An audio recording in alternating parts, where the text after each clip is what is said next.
Good morning to all of you. आज हम amino acid की नेक्स्ट क्लास शुरू करने जा रहे हैं। लास्ट क्लास में हमने क्या किया था कि जो अमीनो एसिड्स होते हैं वो कहाँ पे किस फॉर्म के अंदर मिलते हैं, ड्यूटेराइनिक फॉर्म के अंदर हमें मिलते हैं। ठीक है, ड्यूटेराइनिक फॉर्म क्या होती है? जहां पर एक ही मॉलिक्यूल के अंदर कैटायनिक पोर्शन भी होता है, एनायनिक पोर्शन भी होता है। ठीक है, धनायनिक भी होता है, ऋणायनिक, दोनों भाग उपस्थित होते हैं किसी एक ही मॉलिक्यूल के अंदर। तो वो हमारा क्या होता है? ड्यूटेराइनिक फॉर्म होता है। अब इसके अंदर क्या होगा कि अगर हम इस अमीनो एसिड को एसिडिक मीडियम में रखते हैं तो हमारे पास कैटायनिक पोर्शन मिलता है सिर्फ, और अगर हम इसे बेसिक मीडियम में रखते हैं तो हमें सिर्फ कौन सा मिलता है? एनायनिक पोर्शन मिलता है, ऋणायनिक भाग मिलता है। ठीक है, अगर हम इस मिक्सचर को किसी भी सेल के अंदर रखते हैं जहां पे इलेक्ट्रोड रखे हुए हैं तो ये जो आपका धनायनिक और ऋणायनिक भाग है, यानी कैटायनिक और एनायनिक जो पोर्शन है, वो मूव करता है इलेक्ट्रोड की तरफ। ठीक है, तो जो कैटायनिक है वो कैथोड की तरफ जाएगा, जो एनायनिक है वो एनोड की तरफ जाएगा। ठीक है, इसे हम क्या कहते हैं कि ये क्या होता है? मूवमेंट होता है आयंस का टुवर्ड्स इलेक्ट्रोड। ठीक है, अब यहाँ पर एक चीज हमने पढ़ी थी कि आइसोइलेक्ट्रिक पॉइंट क्या होता है, समविभव बिंदु क्या होता है। तो अगर हमारे पास कॉन्सेंट्रेशन कैटायनिक पोर्शन और एनायनिक पोर्शन की सेम है तो ओवरऑल मॉलिक्यूल जो होगा उस सॉल्यूशन के अंदर वो हमारा क्या होगा? न्यूट्रल होगा, उदासीन होगा।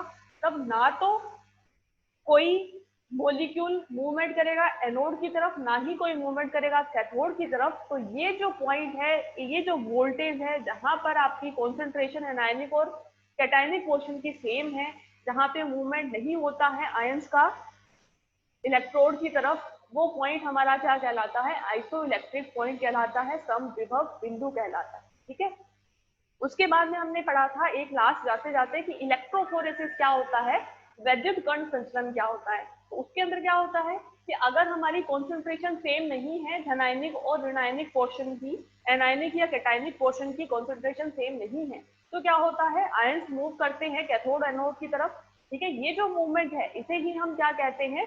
वैद्युत कण संचलन कहते हैं। ठीक है, ये किसकी प्रेजेंस में होता है? एक्सटर्नल इलेक्ट्रिक फील्ड यानी विद्युत क्षेत्र की उपस्थिति में होता है। इसे हम क्या कहते हैं? वैद्युत कण संचलन कहते हैं। और इसका यूज हम कहाँ पे करते हैं कि जब हमें डिफरेंट टाइप के अमीनो एसिड का एक मिक्सचर मिलता है। ठीक है, एक हमें क्या मिले? अलग अलग टाइप के अमीनो एसिड का एक मिक्सचर मिले, मिश्रण मिले, तो उसको उसमें अगर हमें अमीनो एसिड को सेपरेट करना है, पृथक करना है, तो हम क्या करते हैं? इलेक्ट्रोफोरेसिस या वैद्युत कण संचलन का प्रयोग करते हैं। ठीक है, तो उसमें क्या होता है कि जितनी ज्यादा आपकी डिफरेंस होगा कॉन्सेंट्रेशन ऑफ कैटायनिक और एनायनिक पोर्शन, उतना ही ज्यादा आपका क्या होगा? अलग अलग कैथोड के ऊपर अलग अलग कॉन्सेंट्रेशन का मूवमेंट होता है, कैथोड और एनोड के ऊपर। ठीक है, तो उसके बेस पे क्या होता है? आप अमीनो एसिड को सेपरेट कर सकते हैं। ठीक है, तो इलेक्ट्रोफोरेसिस जो है, विद्युत कण संचलन जो है, उसका यूज हम कहाँ पे करते हैं? अमीनो एसिड्स को सेपरेट करने के लिए, अमीनो एसिड को, अमीनो अम्लों को पृथक करने के लिए। ठीक है, इलेक्ट्रोफोरेसिस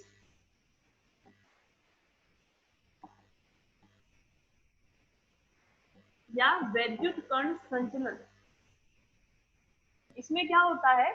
अगर हम ये एक्सपेरिमेंट करते हैं तो उसके अंदर हम क्या करते हैं? एक प्लेट लेते हैं। ठीक है, इस प्लेट के अंदर क्या होता है? हम लेते हैं जेल। ठीक है, कंडक्टिंग जेल लेते हैं जहां पर आयंस जो होते हैं वो मूवमेंट कर सके, ऐसा जेल लेते हैं हम एक प्लेट के अंदर। उसके दोनों पोर्शन पर हम क्या करते हैं? सेल को जोड़ देते हैं। ठीक है, यानी यहाँ पर हम क्या करते हैं? इलेक्ट्रिक फील्ड प्रोवाइड करवाते हैं इस प्लेट के ऊपर। ठीक है, और इसके अंदर हम क्या भर देते हैं? जेल भर देते हैं, जिसके अंदर हम क्या करेंगे? पोर करेंगे अमीनो एसिड के एक मिक्सचर को। ठीक है, तो मान लो ये हमारा स्टार्टिंग पॉइंट है, यहाँ पे हमने क्या किया? अमीनो एसिड का एक मिक्सचर जो लिया, उसको हमने यहाँ पर इंजेक्ट कर दिया। जेल है तो जेल क्या होता है? सेमी सॉलिड पोर्शन होता है। ठीक है, जो लिक्विड से क्या होता है? थोड़ा सा सॉलिड होता है, बहता नहीं है। ठीक है, तो यहाँ पे हम क्या करते हैं? इस जेल के अंदर हम इंजेक्ट कर देते हैं क्या? By pipette mixture of amino acid. ठीक है, अमीनो एसिड का एक मिक्सचर जो है वो यहाँ पे हम डाल देते हैं। अब क्या होगा? जब हम इसके ऊपर इलेक्ट्रिक फील्ड लगाएंगे, विद्युत क्षेत्र लगाएंगे, तो क्या होगा? आपका जो यहाँ पर अमीनो एसिड्स हैं सारे, ठीक है, ये भी अलग अलग टाइप के होते हैं। कोई अमीनो एसिड जो है वो एसिडिक नेचर का होता है, यानी जिसमें कार्बोक्सिलिक ग्रुप ज्यादा नंबर में होता है। कोई बेसिक होता है जिसमें एमीन ग्रुप आपका ज्यादा नंबर में होता है, कुछ न्यूट्रल होते हैं। ठीक है, तो ये जो सारे अमीनो एसिड्स है ये अपनी नेचर के अकॉर्डिंग, अगर कोई अम्लीय है, ठीक है, या फिर हम किसी अमीनो एसिड को अगर अम्लीय मीडियम में ले रहे हैं, एसिडिक मीडियम के अंदर ले रहे हैं, तो वो हमें किस फॉर्म में मिलेगा, कैटाइनिक फॉर्म के अंदर मिलेगा। ठीक है, अगर हम उसको बेसिक मीडियम में ले रहे हैं तो वो हमें एनाइनिक फॉर्म के अंदर मिलेगा। ठीक है, ऐसे ही क्या होता है, यहाँ पर हमारे जो मोलिक्यूल्स है, अमीनो एसिड्स जो है वो क्या होंगे, एसिडिक, बेसिक या फिर न्यूट्रल हो सकते हैं। ठीक है, तो वो क्या करेंगे, मूवमेंट करेंगे यहाँ पे जब हम अप्लाई करेंगे बाहर से कोई भी इलेक्ट्रिक फील्ड या विद्युत क्षेत्र। ठीक है, तो विद्युत क्षेत्र लगाने पे क्या होता है, मूवमेंट होता है अमीनो एसिड का। अब अमीनो एसिड का जो मूवमेंट है वो किस पे डिपेंड करता है, उस अमीनो एसिड की कॉन्सेंट्रेशन और उसके ऊपर प्रेजेंट चार्ज पे, कि किस तरह का चार्ज उसके ऊपर है। ठीक है, और उसके बेस पर ये क्या करता है, मूवमेंट करता है, और अलग अलग अमीनो एसिड आपकी अलग अलग लेंथ पर जाकर क्या हो जाते हैं, रुक जाते हैं। ठीक है, अलग अलग अमीनो एसिड आपकी अलग अलग लेंथ पे जाके रुक जाते हैं, यानी यहाँ पर इन अमीनो एसिड का क्या हो जाता है, इस तरह से सेपरेशन हो जाता है, पृथक्करण हो जाता है। और इसके लिए हम ये जो मेथड यूज कर रहे हैं इसको हम क्या बोलते हैं, इलेक्ट्रोफोरेसिस या विद्युत कण संचलन बोलते हैं। ठीक है, क्यों यूज किया जाता है, ये पृथक्करण करने के लिए अमीनो एसिड के मिक्सचर। ठीक है,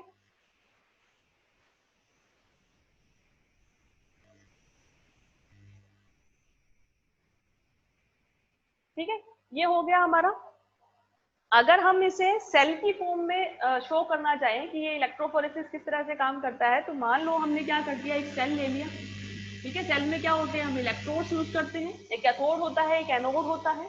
ठीक है, तो हम क्या करते हैं, इन कैथोड और एनोड्स को क्या करते हैं, डिफरेंट डिफरेंट मीडियम के अंदर ले लेते हैं। ठीक है, कैथोड और एनोड को हमने क्या किया, डिफरेंट डिफरेंट मीडियम के अंदर ले लिया। एक कैथोड ले लिया, एक एनोड ले लिया, और बाहर से हम इसमें क्या वोल्टेज ऐड कर देते हैं, यानी इलेक्ट्रिक फील्ड ऐड कर देते हैं। ठीक है, और इन दोनों सॉल्यूशंस को, ये दोनों सॉल्यूशन है, सॉल्यूशन के अंदर हम क्या लेंगे, अमीनो एसिड लेंगे। ठीक है, इन दोनों सॉल्यूशंस को हम एक बेस के थ्रू जोड़ देते हैं। ठीक है, और यहाँ पर जब भी हम बाहर से वोल्टेज लगाएंगे तो अमीनो एसिड जो कि एसिडिक पीएच के हैं या फिर बेसिक पीएच के हैं, वो अपने अकॉर्डिंग यहाँ पर क्या करेंगे, कैथोड या एनोड पर जाकर डिपॉजिट होना शुरू कर देंगे। ठीक है, तो इस तरह से हम उनको क्या कर सकते हैं, सेपरेट कर सकते हैं। ठीक है, ये हमारा हुआ इलेक्ट्रोफोरेसिस। बाकी इसकी जो थ्योरी है वो आपको नोट्स में लिखी हुई मिल जाएगी, आपको सिर्फ कंसेप्ट समझना है। ठीक है, थ्योरी आपको नोट्स के अंदर लिखी हुई मिल जाएगी। अब इसके बाद में नेक्स्ट जो हमें पढ़ना है वो क्या है, कि ये जो अमीनो एसिड्स हैं इनके अंदर दो ग्रुप है, एक एसिडिक ग्रुप है और एक बेसिक ग्रुप है। तो इनकी रिएक्शंस कौन कौन सी होती है। ठीक है, reactions of amino acid, amino acid कौन कौन सी अभिक्रिया देता है। तो अमीनो एसिड के अंदर दो ग्रुप है, अमीन ग्रुप है और एसिडिक ग्रुप है, यानी कार्बोक्सिलिक समूह। ठीक है, इन दोनों की क्या होती है, अलग अलग टाइप की रिएक्शन होती है। जैसे अगर हम पहले बात करें कार्बोक्सिलिक ग्रुप की, ठीक है, मान लो हम बात कर रहे हैं कार्बोक्सिलिक समूह,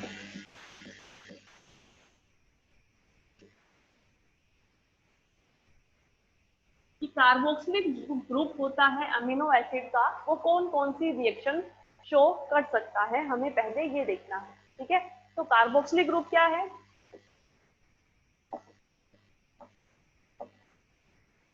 ये है। ठीक है, ये कौन कौन सी रिएक्शन शो कर सकता है, एक नंबर वन आपका ये क्या कर सकता है, सोल्ट फॉर्मेशन कर सकता है, लवण का निर्माण कर सकता है। लवण का निर्माण कैसे करेगा, कि ये जो आपका एसिडिक पोर्शन है इसका हम रिएक्शन करवा दें किसी भी सोडियम के सोल्ट के साथ।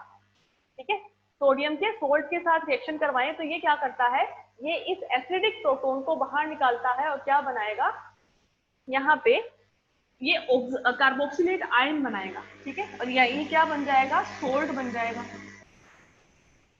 इस तरह से। ठीक है, तो कार्बोक्सिलिक समूह जो है इसकी पहली जो रिएक्शन होती है वो क्या होती है, सोल्ट फॉर्मेशन। या जिसे हम क्या कहते हैं, लवण का निर्माण। ठीक है, लवण का निर्माण क्या होता है, अगर हम कोई भी सोडियम के किसी भी सोल्ट के साथ इसकी रिएक्शन करवाते हैं तो ये क्या करता है, यहाँ पर इस प्रोटोन को रिप्लेस कर देता है और सोल्ट बनाता है, लवण बनाता है। इसके अलावा हम इसकी रिएक्शन करवा सकते हैं किसी भी ट्रांजिशन मेटल के साथ, जैसे हमने करवा दी कॉपर के साथ, तो ये क्या करेगा, ये अमीनो एसिड के साथ, ये एसिडिक ग्रुप के साथ ये क्या करेगा, कॉम्प्लेक्स फॉर्मेशन करता है। ठीक है, कॉम्प्लेक्स फॉर्मेशन किस तरह से करता है कि आपके पास ये कॉपर जो है, ये मान लो ये +2 फॉर्म में, +2 फॉर्म का मतलब क्या है कि यहाँ पर 2 इलेक्ट्रॉन इसने डोनेट कर रखे हैं। ठीक है, यानी इसकी वैलेंसी कंप्लीट करने के लिए हमें 2 इलेक्ट्रॉन की रिक्वायरमेंट है। तो ये क्या करेगा, 2 अमीनो एसिड के मोलिक्यूल से रिएक्ट करेगा। ठीक है, और इससे इलेक्ट्रॉन लेगा। ठीक है, और क्या बनाएगा, एक कॉम्प्लेक्स बनाएगा। किस तरह से कि कॉपर जो मोलिक्यूल है वो एक तो क्या करेगा, एक जो आपका एसिडिक ग्रुप है इसके साथ रिएक्ट करेगा। ठीक है, ये आपका एक अमीनो एसिड हो गया। ठीक है, दूसरी तरफ क्या करेगा, ये दूसरे अमीनो एसिड के एसिडिक ग्रुप के साथ रिएक्ट करेगा। ठीक है, दोनों तरफ से ये क्या कर रहा है, रिएक्ट कर रहा है किसके साथ, एसिडिक ग्रुप के साथ। ठीक है, अब इसके साथ ये क्या कर सकता है, ये इस एमीन यानी नाइट्रोजन के लोन पेयर को भी ले सकता है। ठीक है, तो ये क्या करता है, कॉम्प्लेक्स फॉर्मेशन करता है। किस तरह से कि ये जो नाइट्रोजन है ये भी क्या करता है, इलेक्ट्रॉन देता है किसको, इस कॉपर को, और इधर से भी क्या करेगा, ये नाइट्रोजन देगा। तो ये इस तरह से क्या होता है, एक कॉम्प्लेक्स फॉर्मेशन हो जाता है किसके प्रेजेंस में, अगर हम ट्रांजिशन मेटल की रिएक्शन करवाते हैं किसके साथ, अमीनो एसिड के साथ। ठीक है, तो ये भी क्या है, एक तरह से सोल्ट है, क्योंकि हमने यहाँ पे क्या कर दिया, यहाँ पे हमने क्या किया, जो इलेक्ट्रॉन्स जो है वो सारे किसको दे दिए, कॉपर मेटल को, जो कि क्या है, ट्रांजिशन मेटल है। ठीक है, जो कि +2 चार्ज के साथ है, यानी इनकम्प्लीट ऑक्टेट के साथ में है। तो हमने इसको क्या किया, बाहर से इलेक्ट्रॉन प्रोवाइड किया। अब यहाँ पे हमने इलेक्ट्रॉन जो है वो ज्यादा दे रहे हैं। ठीक है, हमने क्या कहा था, यहाँ पे +2 ही है, लेकिन इलेक्ट्रॉन हम 4 स्पीसीज से दे रहे हैं, यहाँ पे 2 ऑक्सीजन दे रहे हैं, यहाँ पे 2 नाइट्रोजन दे रहे हैं। ठीक है, तो लेकिन क्या है, कॉपर के अंदर एम्प्टी डी ऑर्बिटल्स होते हैं। ठीक है, तो ये आसानी से क्या कर सकते हैं, इलेक्ट्रॉन को ले सकते हैं। तो यहाँ पर ये क्या करता है, कॉम्प्लेक्स फॉर्मेशन करता है, यानी कॉम्प्लेक्स सोल्ट का निर्माण यहाँ पर करता है। ठीक है, ये तो हुई फर्स्ट रिएक्शन, जिसके अंदर क्या है, सोल्ट फॉर्मेशन करते हैं, लवण का निर्माण करते हैं। तो यहाँ पर कार्बोक्सिलिक समूह भी कर सकते हैं और एमीन ग्रुप भी कर सकते हैं, दोनों के दोनों ही यहाँ पे क्या कर सकते हैं।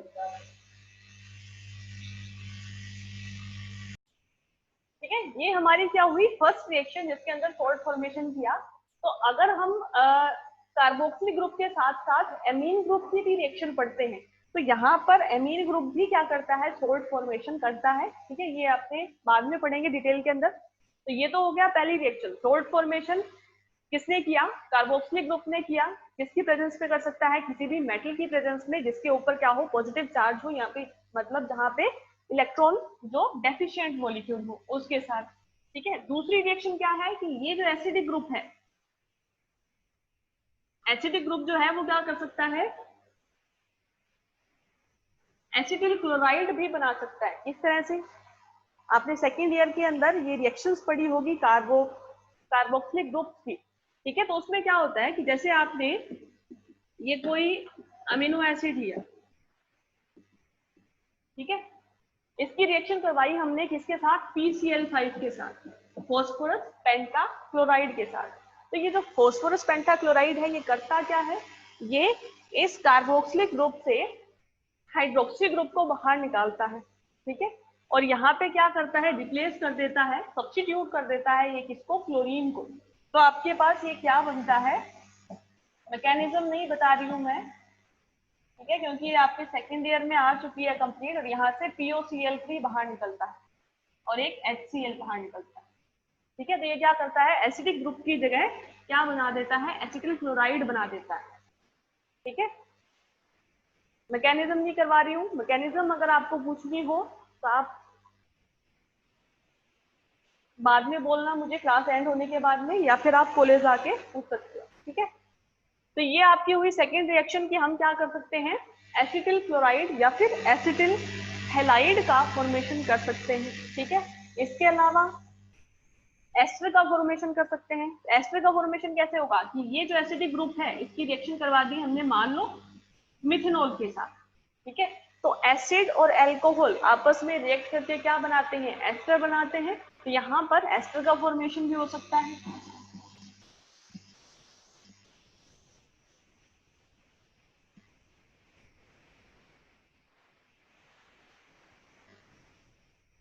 ठीक है, ये भी बन सकता है। अब आप एक चीज और देखना कि यहाँ पे एमीन ग्रुप भी है, एमीन ग्रुप का भी रिएक्शन हो सकता है।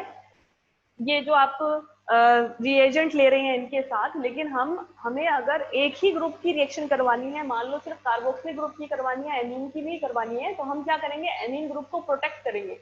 यानी यहाँ पर एक पहले प्रोटेक्टिव ग्रुप या सुरक्षात्मक समूह लाके ऐड कर देंगे, उसके बाद हम इसकी रिएक्शन करवाएंगे। तो आपकी सिर्फ रिएक्शन कहाँ पे होगी, कार्बोक्सिलिक ग्रुप के ऊपर होगी। नहीं तो ये रिएक्शन अमीन भी इनके साथ कर सकता है।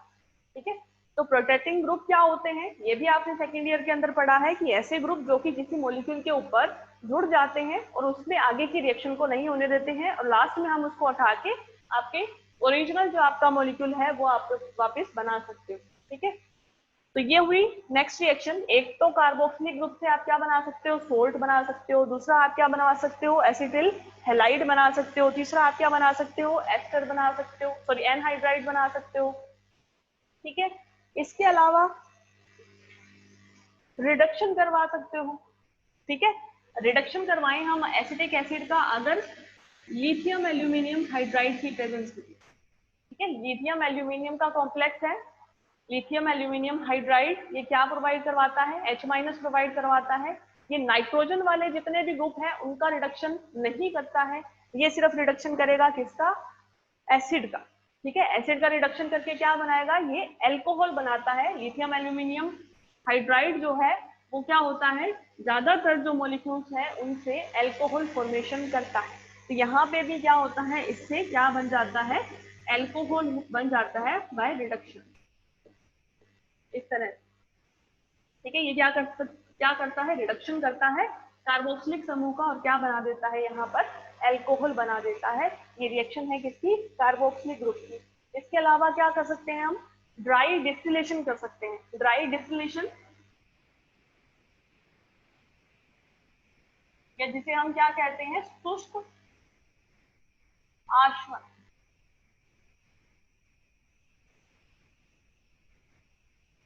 ठीक है, ड्राई डिस्टिलेशन या शुष्क आशवन, इसमें क्या होता है कि अगर आप गर्म करो किसी भी मॉलिक्यूल को, ठीक है, तो अगर आपके पास ये कार्बोक्सिलिक समूह है, इसको अगर आप हीट करते हो, ठीक है, ड्राई हीट करते हो, तो इसमें से ये CO2 का मॉलिक्यूल आपका बाहर निकल जाता है। ठीक है, इससे क्या होता है, CO2 का जो मॉलिक्यूल है वो बाहर निकलता है और आपके पास ये मॉलिक्यूल बनता है एमीन का। सॉरी, एक CH रह गया, सॉरी, हाँ सही है, ये आपका एमीन का मॉलिक्यूल बनता है। ये CO2 यहाँ से बाहर निकल जाता है, एक हाइड्रोजन यहाँ पे आके जुड़ जाता है।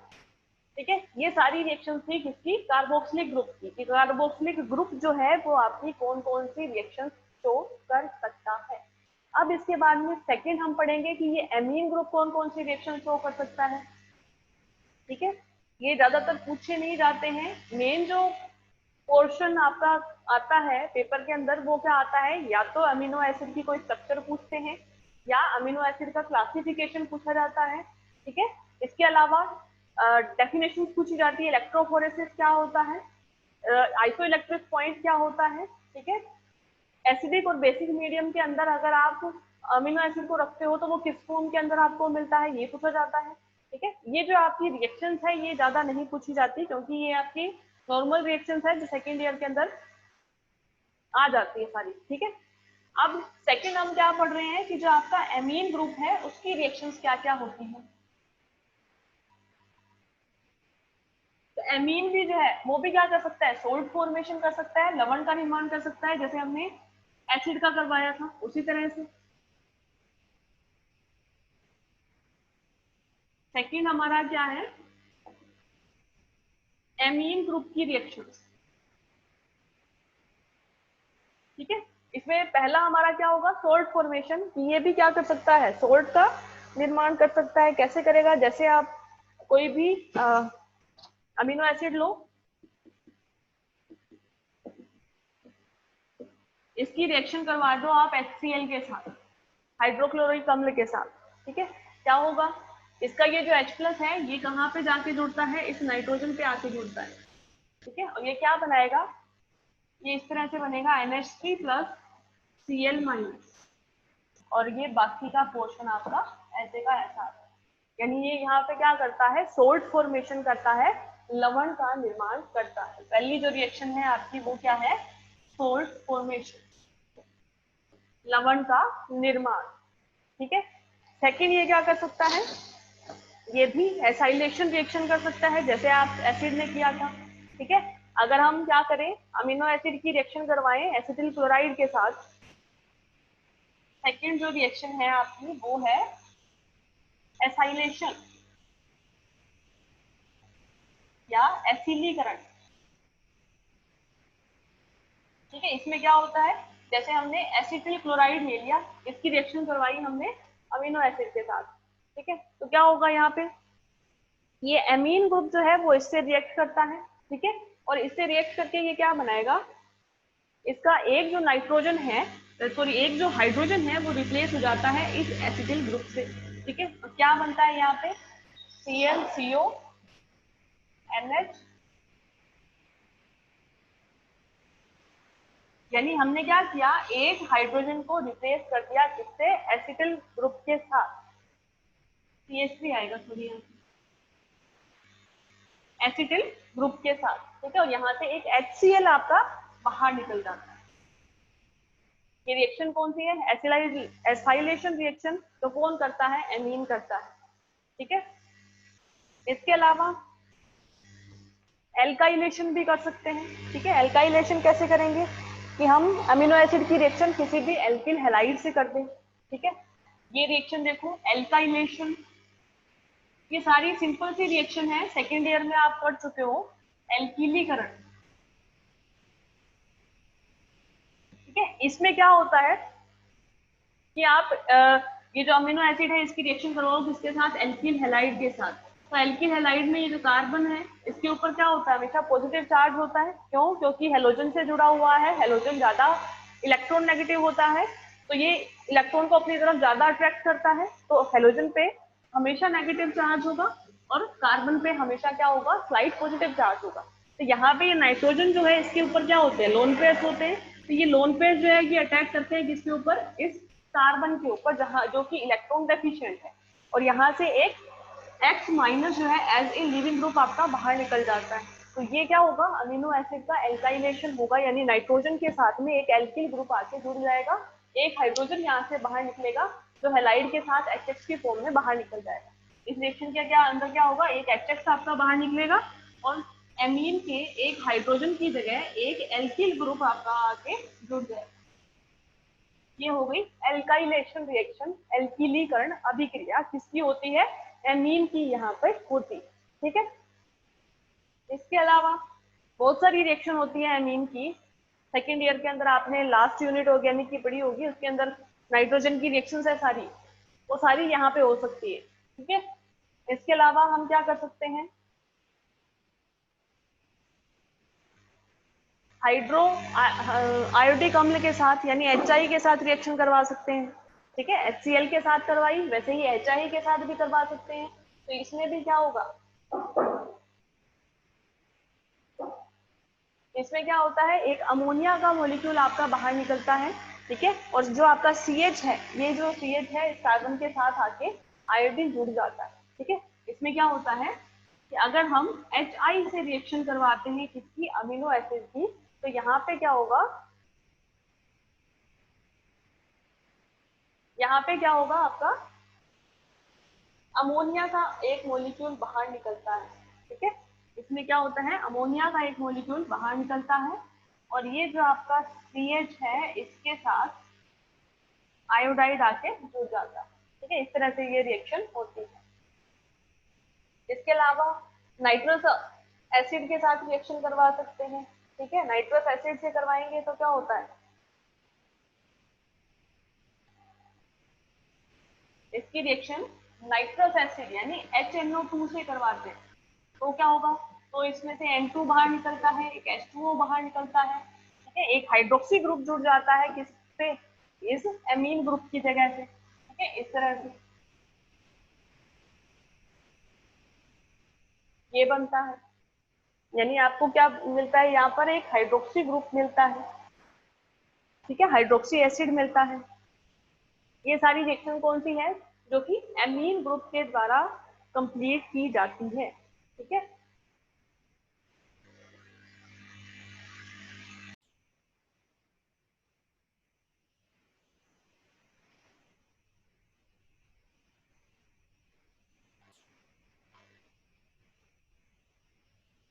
थर्ड टाइप की जो रिएक्शन है उसके अंदर हम क्या करवाते हैं, अमीनो एसिड्स का आपस में रिएक्शन करवाते हैं, ठीक है, कि अल्फा अमीनो एसिड की रिएक्शन हम किसके साथ करवाते हैं, अल्फा अमीनो एसिड के साथ ही करवाते हैं, ठीक है। तो अल्फा अमीनो एसिड क्या होता है कि जैसे आपका मेन जो फंक्शनल ग्रुप होता है अमीनो एसिड के अंदर वो कौन सा होता है, कार्बोक्सिलिक होता है, ठीक है।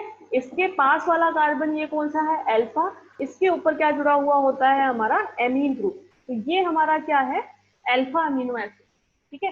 अल्फा अमीनो एसिड की अल्फा अमीनो एसिड के साथ रिएक्शन करवाते हैं तो हमारे पास क्या बनता है, दो वाटर मॉलिक्यूल यहाँ पर बाहर निकलते हैं। कैसे निकलते हैं कि अगर हमने एक और मॉलिक्यूल लिया, ठीक है, तो यहाँ पे क्या होगा, एक वाटर मॉलिक्यूल यहाँ से निकलता है और एक वाटर मॉलिक्यूल यहाँ से बाहर निकलता है। इसको हीट करते हैं, दो वाटर मॉलिक्यूल आपके बाहर निकलते हैं और ये आपस में क्या होता है, पेप्टाइड बॉन्ड के थ्रू जुड़ जाता है।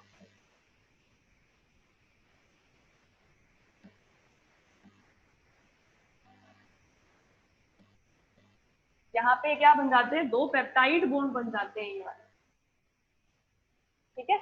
अगर दो अल्फा अमीनो एसिड को आपस में हम रिएक्ट करवाते हैं तो दो वाटर मॉलिक्यूल आपके बाहर निकल जाते हैं और ये दोनों मॉलिक्यूल आपस में दो पेप्टाइड बॉन्ड से जुड़ जाते हैं। और इसी तरह हमारी रिएक्शन होती है बीटा अमीनो एसिड की। बीटा अमीनो एसिड के अंदर क्या होगा, बस आपका ये जो अल्फा है, अल्फा के साथ में एक बीटा कार्बन और बीच में आएगा, उस बीटा कार्बन के ऊपर आपका एमीन ग्रुप जुड़ा हुआ होगा, ठीक है। जैसे हम एग्जांपल लेते हैं कि हमने क्या किया, ये एसिडिक ग्रुप ले लिया मेन, ठीक है, ये CH2, ये CH2, यानी ये अल्फा, ये बीटा, इस बीटा के ऊपर क्या जुड़ा हुआ है, ये एमीन ग्रुप जुड़ा हुआ है, ठीक है। अब ये क्या है, बीटा अमीनो एसिड है, ये हमारा क्या था, अल्फा अमीनो एसिड, ये हमारा क्या है, बीटा अमीनो एसिड। और बीटा अमीनो एसिड की बीटा अमीनो एसिड से ही रिएक्शन करवाएंगे तो फिर हमारा क्या होगा, फिर से, या फिर इनकी खुद के अंदर भी रिएक्शन हो सकती है। कैसे हो सकती है, क्योंकि देखो इसके अंदर क्या होगा कि अगर हम इसको हीट करें, ठीक है, हीट करते हैं तो क्या होता है, यहाँ से एक वाटर मॉलिक्यूल या अमोनिया का मॉलिक्यूल बाहर निकल सकता है और एक एल्कीन बन सकती है, ठीक है। कैसे होगा कि ये जो आपका एमीन ग्रुप है ये एक हाइड्रोजन मॉलिक्यूल को यहाँ से लेके बाहर निकल जाता है, यानी यहाँ पे क्या करता है, इस कार्बन से एमीन बाहर निकलता है, इस कार्बन से आपका एक हाइड्रोजन यानी एक अमोनिया का अणु आपका बाहर निकलता है और इन दोनों कार्बन के बीच में क्या बन जाता है, डबल बॉन्ड बन जाता है और आपको प्रोडक्ट यहाँ पर ये क्या मिलता है, 1 2 3 2 प्रोपेनोइक एसिड, प्रोपिनोइक एसिड, ठीक है, ये बनता है 2 प्रोपेनोइक एसिड बनता है। इसी तरह अगर हम गामा अमीनो एसिड लेते हैं तो गामा अमीनो एसिड में क्या होगा, यहाँ पर ये अल्फा बीटा कार्बन था, ये गामा कार्बन हो रहेगा, उसके ऊपर आपका एमीन ग्रुप जुड़ा हुआ होगा। इसकी जब हम रिएक्शन करवाते हैं तो उससे एक वाटर मॉलिक्यूल आपका बाहर निकलता है और एक साइक्लिक स्ट्रक्चर बनती है जिसे हम क्या बोलते हैं, लैक्टेन। देखो किस तरह से होती है रिएक्शन,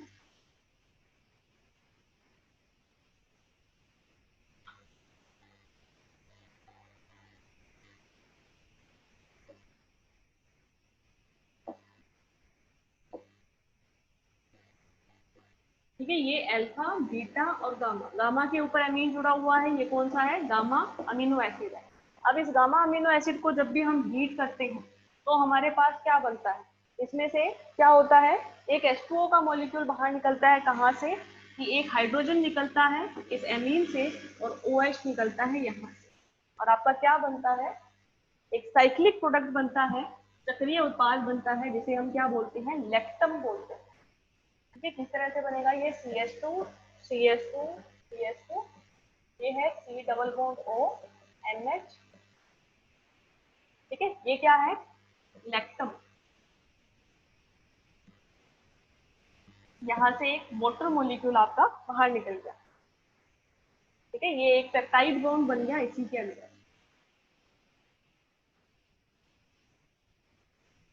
ठीक है, इसको हम अगर साइक्लिक फॉर्म में दिखाना चाहे तो ये इस तरह से दिखेगा।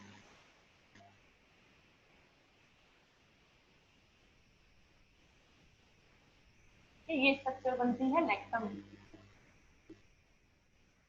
तो इसी के साथ हमारी ये रिएक्शंस कंप्लीट हो गई है अमीनो एसिड की। इसके बाद में हम नेक्स्ट क्लास में पेप्टाइड्स पढ़ेंगे।